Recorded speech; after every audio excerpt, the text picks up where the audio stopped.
A couple of weeks ago, I had a presentation to give. We have at our company every 2 weeks, we have a Zoom call that talks about all of our products, features and benefits, and then a short story of somebody who's doing really well. We only have a few minutes to present this, and as a brand lead for our number one product, Qbrexza, I was up first to talk about this.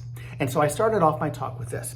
I showed a picture of someone like this, and I said, this is my grandson, Dane, who just turned 9 years of age. And I said, first of all, I know you're wondering how in the world can somebody so young and vibrant have a grandson that's 9? It's incredible, right? So we get them laughing, hopefully a little bit.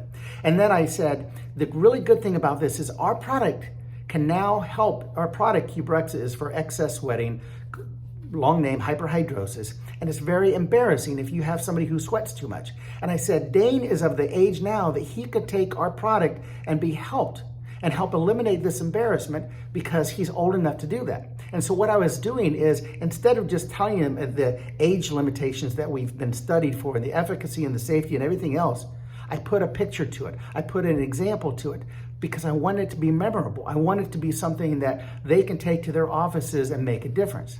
And so I want to talk to you today in the 3-minute devotional about don't be boring. You don't want to hear a boring talk, right?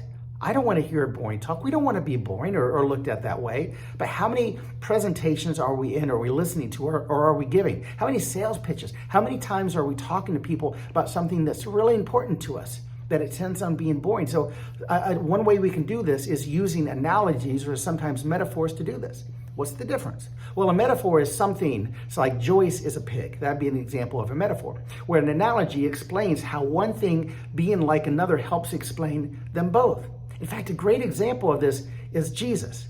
And so Jesus would often talk in parables. And these are stories that he used to share the example of the message that he wanted people to hear. Even when he was asked a question that you could reply a simple yes or no or a short explanation, he would give parables.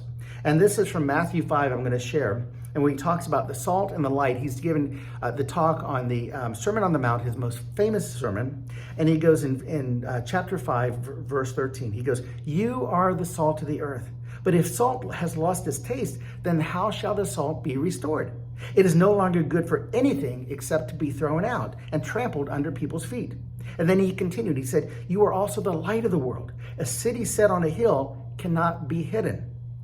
Nor do people light a lamp and put it under a basket, but on a stand. And then when you do that, it gives light to the entire house." And then he wrapped it up and he said, "In the same way, let your light shine before others, that they may see your good works and give glory to God who is in heaven." So my question or my statement like this today is, be like Jesus. In so many more ways than just this, please, because he holds our salvation in his hands. But in this point, be like Jesus. Give examples, give analogies, whether you're talking about something you're passionate about in business, maybe you're a salesperson, maybe you're talking to somebody about your Christian faith. Give examples so that they can help understand, because when you practice this, when you master this, then you'll be memorable.